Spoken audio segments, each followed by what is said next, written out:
Good evening, Unilorites. You are welcome once again to Algebra Academy YouTube channel. Considering the last video I uploaded on the channel, I got some questions and I need to clarify the questions because it has generated a lot of controversies among students, and I discovered that even those that don't even know about University of Lorraine at all, they start advising students on some things that are very, very wrong.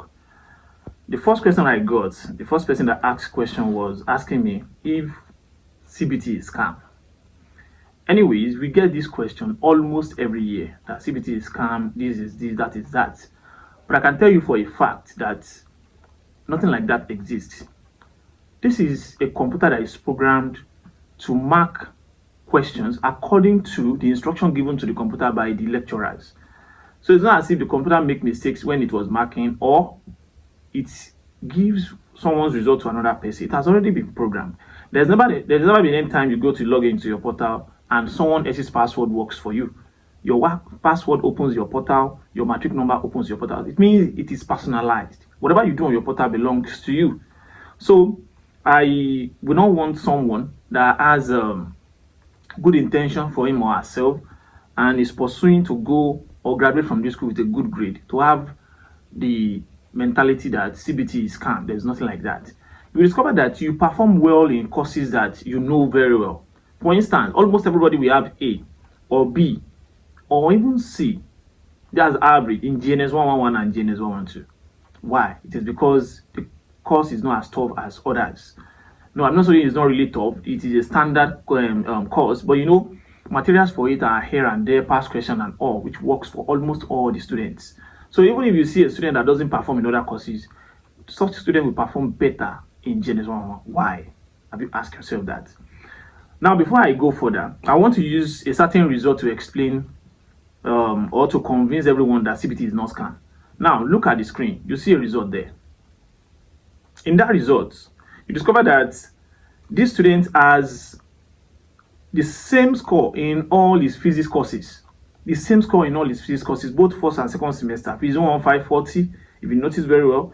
Physics 125 40. Physics 142 and 152, also 40, 40. 40 in all the physics courses. E, that's what that means. Now, this student asked me, Ojibra, why will I have this score in all my physics? Then I look at the result very well. Now, you can just forward back because I know you did not pay attention to also courses like Physics 192, Physics 191, PLB 101, and Slide 101. Those courses, he has 68 Bs. But he has refused to ask me, why did I have to have 68 Bs in all these courses? But he asked me, why do I have to have 40 Es? Showing that the one that he has Bs is okay with that. Even if you have 70, it's not bothered. But the one that now has 40E, that's the one that is having problem with. Now, the reply to that is that there used to be consideration of result at the end of every exam. During consideration of results, for instance, I'm not saying that is what is actually happening, but I'm telling you that during consideration of results, it may be like that. Those that consider the result agreed that any student that has 30-something should be upgraded to 40. And this person may likely has 30-something that is not rhyme. They are not rhyme scores actually, but is within the range of 30-something for all his physics. Then it's upgraded to 40 because that will be the instruction that everyone that has 30-something should be upgraded to 40. You know, logically, that's how things are being done when results are being considered. Maybe we have a large percentage of students that failed. So they may say people that fall in the range of 30-something should be upgraded to 40. That may be what happened that actually landed this person in 40 score. That's number one. Number two, if you check very well that result again, you will discover that this person is weak in mathematics, in calculation courses. If you check other courses like that involves calculation, you see that this person has low grades. But the one that does not involve calculation, like the PLB, like this line and others, he has better grades there. So you need to critically look into your results. Look at the one that involves calculation. Look at the one that doesn't involve calculation. Of course, if you are weak in calculation, you have low grades in those ones. But the one that does not involve calculation, that you just have to read and pass, you perform better. Then you know calculation is your problem. You know, I used to tell people that sometimes we tend to treat the symptoms and not the disease. If someone has headache, for instance, headache is one of the symptoms of malaria. Then I start taking Panadol or paracetamol to cure the headache. The headache will go and come back, go and come back. You keep using your Panadol. Why the malaria remains there? Because you are not treating the disease, you are treating the what? The symptoms. So you have to sit down, look at your results, look at where you are weak before you start blaming CBT for everything that happens to you. And I have another person that asked me that, Ojibra, I did my exam very well and I have low grade below expectation. This is University of Ilorin, I tell you. And you can even bear me witness that almost all your questions, the answers, they are very, very similar.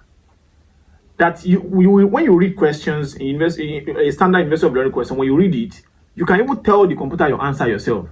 That, oh, if you are allowed to tell the computer the answer, you will get it right. But when it displays the option, you don't know what to pick again, you are confused because the options looks almost alike. So you don't know, you are confused, you have to go and read the question again and come back. You know how it happens now. The question of University of Learning is always like I used to tell students, what killed Goliath? A, David. B, catapult. C, stone. D, none of the above. You can pick the answer yourself and see what it means. You discover that none of those questions looks wrong, the answers look wrong, and it's not as if one is now correct more than the other. You are confused to pick any of the options. That is how University of Learning questions look like. But one will actually be correct. So in my next video, I'll be explaining tips that you can use to come out from the trauma of bad result and all of those things to be a better student in your next level of academic studies. Thank you very much.